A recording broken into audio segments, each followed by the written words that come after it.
good morning, and welcome back to another Saturday Somm-things with Mats. Hi, I'm Mats, and happy St. Patrick's Day weekend. Just a friendly reminder, we have one more week to vote in the Denver Westward for Argonaut as best liquor store. We really appreciate your vote, your love, because Argonaut is here for you.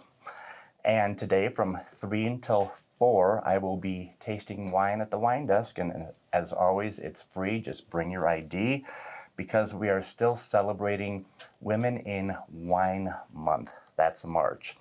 And today I have a returning guest to the table. His name is Chris Rowe. He is the brand ambassador, all things wonderful for Old Bridge Cellars. Chris, welcome back to the table. Thank you. I'm like death and taxes. I just keep popping up. That's right. And we have beautiful wines today from Australia and New Zealand. But this is your show, so let's go. Yes, we are celebrating Women in Wine Month, and that's our theme today as well. We have many of our wineries that celebrate women all year round, but 3 that I wanted to highlight today. They just happen to be from Australia and New Zealand because that's a big piece of what our portfolio has always been about. It is. One of them is actually winemaker of the year in Australia, but we'll get to her wine here shortly. Okay. And so when Mats and I put this one together earlier in the year, I thought this would be a perfect theme to go out in March. Right. Although, again, we celebrate them all year, it's nice to highlight the wonderful work that these wonderful pioneering women have done with our wineries today. So the first one we have in our glass is from Tasmania, and many of you would be like, associating with the Tasmanian devil. True. And if you ask half the people on the street, they don't even know it's part of Australia. But it is that island that's off the northeast corner of Australia. It's a tiny little place. A cool climate that makes wonderful Chardonnay and Pinot Noir. And you guys have represented this wine since day one. Right. So this is our 3rd year that we've had it. It's cool. A wonderful example of cool climate Chardonnay. It sees a little bit of oak, but it's really, really great acidity and balance. A wonderful long finish, more reminiscent of what you'd find from Chablis. Sure. And it clocks in at a whopping 12.5% alcohol. That really epitomizes how cool this climate is. But for those of you who are kind of over the top Chardonnays, this is a wonderful balanced wine that will fit everything well for what Chardonnay should be about. So it really is. I'm getting a lot of white peaches, some kiwi, very tropical on the nose, and I did take a sip. It has brightness. It has nice acidity. Like you said, balance. There's some guava, some nectarines, some satsumas. It's just really, really beautiful. I do. I love the nectarine in it, and it's that balance between the unoaked Chardonnays and what people consider the really over-the-top Chardonnays. It fits kind of right in the middle. And I'll mention Catherine Brown. So this is actually, she is one of the assistant winemakers here. This is owned by a company called the Brown Brothers. So many generations, one of the largest family-owned wineries in all of Australia. And Catherine is integral in the winemaking process for many of the wines that come out of the Brown Brothers portfolio, including this one in Tasmania. Devil's Corner is up in the northeast part of Tasmania. Really tricky part to navigate. Yeah, back in the 1700s, actually, that's where they lost many ships. One of their main vineyards, the Hazard, is about a 200-foot drop-off right into the ocean that overlooks a beautiful, beautiful vista, but really challenging the balance where you can plant grapes and get them to ripen. And it's beautiful. And the next wine, actually, we'll have 2 from this winery, is Grey Wacky. Grey Wacky, Argonaut shoppers should know very well because Sheila's been representing this wine for over a decade. Kevin Judd founded this winery in 2009 after actually working for Cloudy Bay for close to 25 years. So we consider him the godfather of New Zealand, more specifically godfather of New Zealand Sauvignon Blanc, and we'll taste that Sauvignon Blanc last. Sure. But you can't be a great man unless you have many women propping you up. And Rochelle Tinley is his assistant winemaker and has been for many years. She is great. Her family has been indigenous to New Zealand for decades, and actually no, centuries, I'm sorry.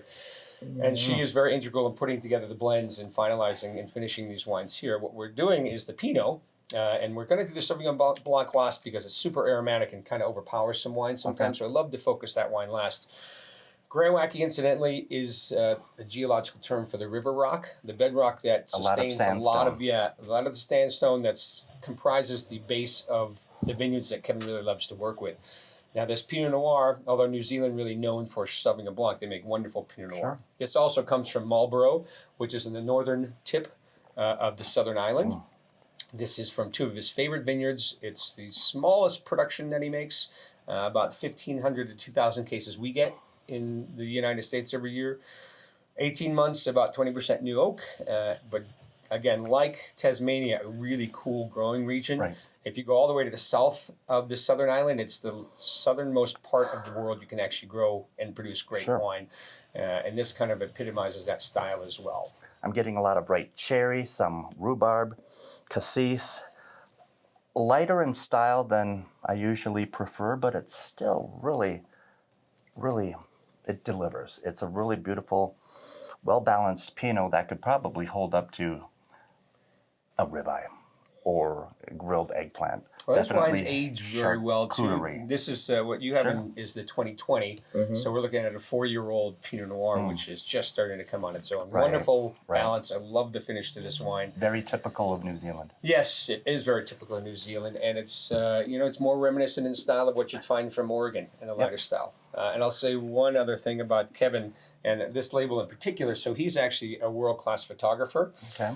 And those are pictures he's taken himself of particular vineyards. But the grapes on this actually are Chardonnay, even though it's Pinot Noir. Sure. He actually uses this red tint on it to make it look red. So it's his little secret. Like, there's not really Pinot on front, but it's a Chardonnay grape, but it looks kind of like Pinot. I like it. The next wine is a good fan favorite. You guys Yes. have been representing Penley for many years. Right.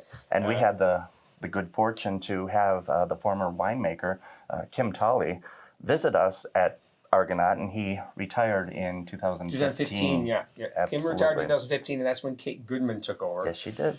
Kate took what Kim had already established and added so much more on top of it. Their first two vintages of the regular Cabernet were top 100 for Wine Spectator, and she's really expanded upon the production, including this wonderful Cabernet Franc. Now, I alluded earlier to somebody is Winemaker of the Year, and that's Kate. So Kate is Winemaker of the Year 2024 for Australia. That is an award that was voted on by her peers.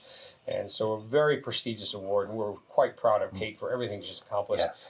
This wonderful Cab Franc, you guys have had for a couple years. Okay. And so it is a lighter style. It is. Cabernet Franc, this sees no oak. This sees a little bit of whole berry cluster and a little carbonic maceration. So it's super fruity, super generous on the nose. Very dry, very tannic. It's sucking the moisture out of my mouth because I'm wanting to get to that Sauvignon Blanc because my mouth is dry. But, you have to give props to Kate because she is just amazing. And the Penley Estate wines are just so fantastic in their own right.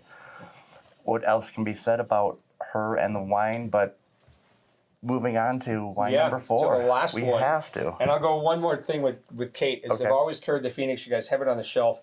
But this wine in particular, the Cab Franc, is always good with a nice chill. So like a good Cru Beaujolais. I like that. In the summertime, you chill this down. It's wonderfully refreshing. Good. So the last one is also Grey Wacky. But this is a wine that a lot of you are going to be familiar with because Kevin has been top 100 for Wine Spectator the last 2 years. His 2022 vintage, the previous one, was the highest rated Sauvignon Blanc in New Zealand ever at 95 points. This 2003 has already got great ratings to it, but unique in the fact it's barrel aged, barrel fermented, partial wild yeast as well.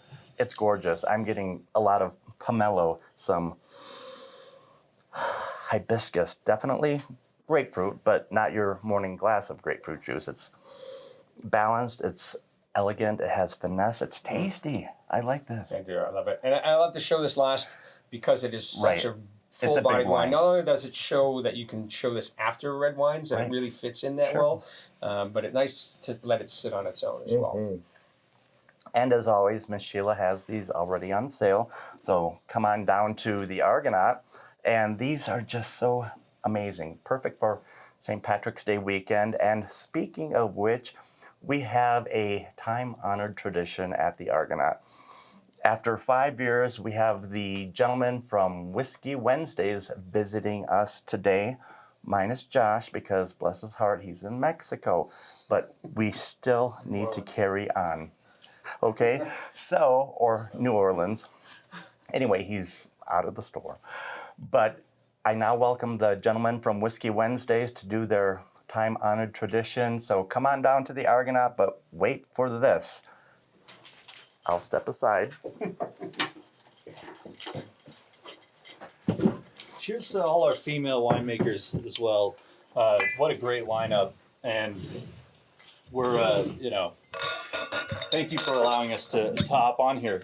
But we have always done this for every year, what do you call it? Irish Slammer or Irish Drop Shot. Irish drop shot. Hop in here. Yeah. So, yeah. So, this is a yearly tradition we do, and we're, who's the fastest? So, basically, how you make this, we're using Guinness today. Okay. Guinness Draught Stout, iconic stout, roasty and malty, nice and creamy from the nitrogenation.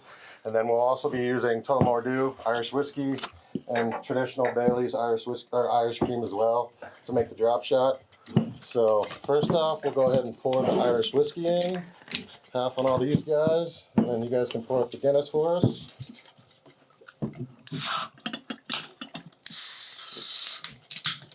Pour hard. Pour hard, oh yeah. It's all about savoring the product here.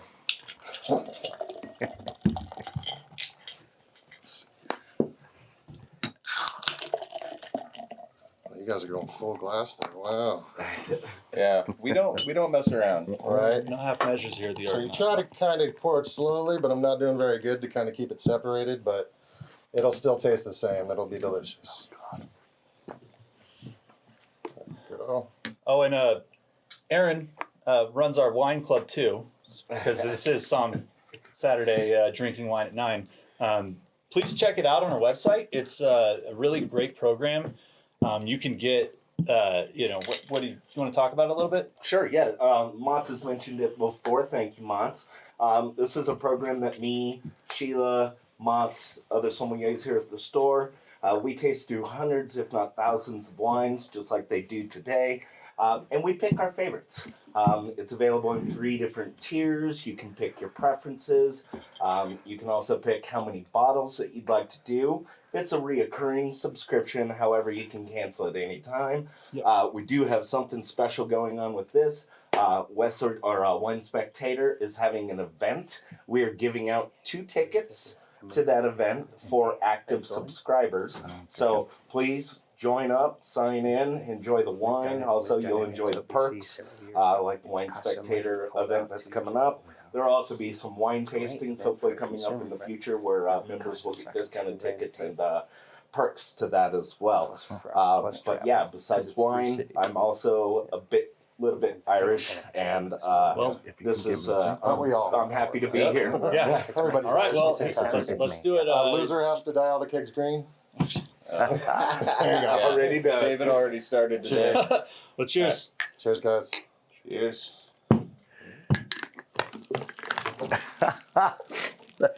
Who's the sloppiest? No spills. The victor.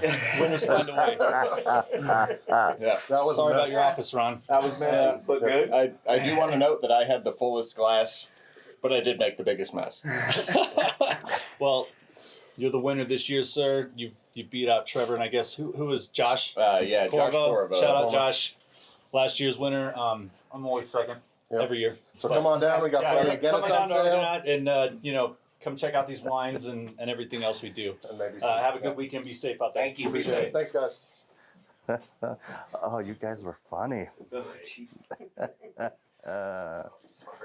awkward. Yeah. Who's got